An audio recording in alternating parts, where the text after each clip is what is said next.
Thank you, guys. So Martin Luther said, pray and let God worry.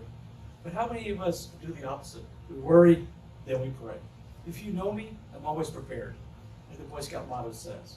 Not just I'm prepared like normal humans. I have plan B, C, D. I have contingency plans for my contingency plans. Needless to say, I'm a little bit of an anxious person. So for me, not to have control of something was difficult. I needed to know the next 12 moves and what the outcomes would be. Apparently, this is where God and I disagree. See, he knows the next 24 moves, and he knows the outcomes. He knows that I will probably learn something and be placed in a better position.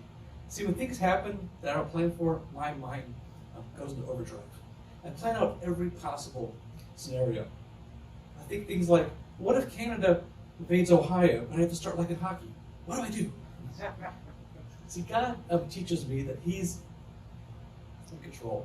He tells me to sit back, relax, and stop thinking. It's not easy for me. My pages stick together. I love to learn. Ask anybody who knows me. I'm constantly learning on something. However, learning that God has a better plan for me apparently is really difficult for me to comprehend. So looking back over my career, God has always been in control. I have wasted time and emotions worrying about outcomes, career paths, my next steps. But all I should have done was remember God is in control. So when Angie and I were first married, I was working the right path. Life was good.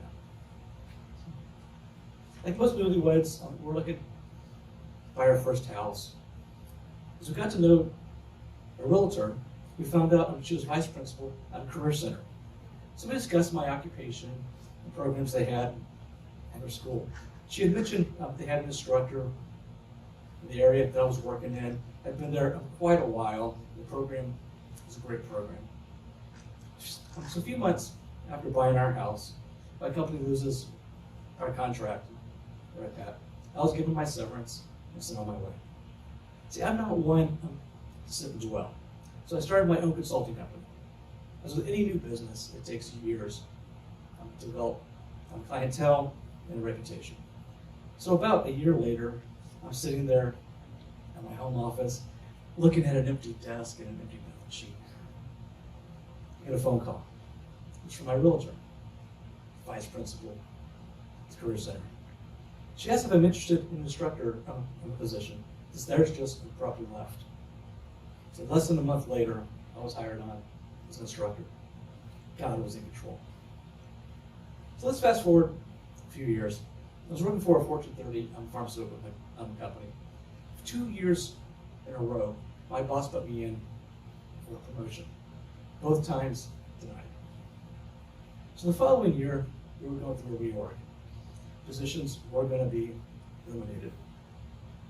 So one evening, I get a phone call from my VP. I know what the call was about.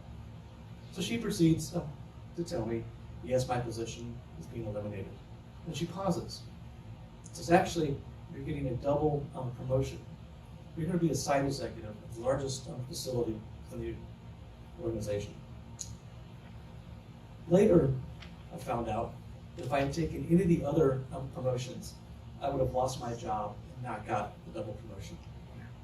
Again, God was in control. So for 7 years, I commuted to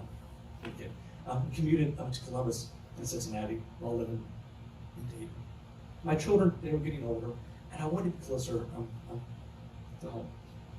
So working at Cincinnati Children's, I was notified the funding for my program was being cut because of grants, not being as high as they should be. And my position was probably going to go away. So my mind goes into overdrive again. I'm like, okay, if we build this life-size hamster wheel, the kids can generate electricity for the house. We can offset the cost. When all I really should have done is think, what does God have planned for me? So God was working on a path to get me back in a date. I was able to get a position at the local medical school where one of my offices was mere minutes from my house. so I can be with my kids, be part of their lives. Once again, God was in control. So over the years, some programs I've been part of have been cut, departments have been reduced, positions have been eliminated, but God has always placed me in a position that was better than before. God has control. So a few years ago, my wife and I, we were planning a trip to the British Isles. I had the trip all planned out and our itinerary ready to be purchased. My wife had had a few dreams, and basically she felt we should go to the Ukraine instead. Now keep in mind we have no ties at all to the Ukraine. So with that thought, I thought, sure, why not? Let's go to the Ukraine. So we scrapped our plans to the British Isles, started making plans to the Ukraine. You see, I realized that God was in control of this trip. I didn't have the anxiety that I normally have when we travel. I could only say that God was in every part of this trip. We had no idea why God had given Angie these dreams. We had no idea why we were supposed to go, where we were supposed to go, where we were supposed to meet. So during our trip, Angie made a connection with somebody she had gone to school with. He was in the Ukraine doing missions. So he contacted someone else. They called us and asked if we had a heart for orphans and children. Well, absolutely we do. So arrangements, they were made for us to meet somebody. That day, we had gone to the largest monument in Kiev, gone to the library. We also had tickets to go to the opera that night. So Angie's contact reached out, and that's when we had time to meet this government official. We had about an hour, he said, sure. So we got ready, went downstairs. Little did we know that we were meeting with the Ombudsman for Children for the President of the Ukraine. They brought a few of his colleagues with them. We began talking. He stops us and asks us, why are you in my country? So Angie and I kind of looked at each other and thought, what do we have to lose? Tell them about the dreams. So we do. He stops us, leans in, and says, I will tell you why you were here. God sent you here.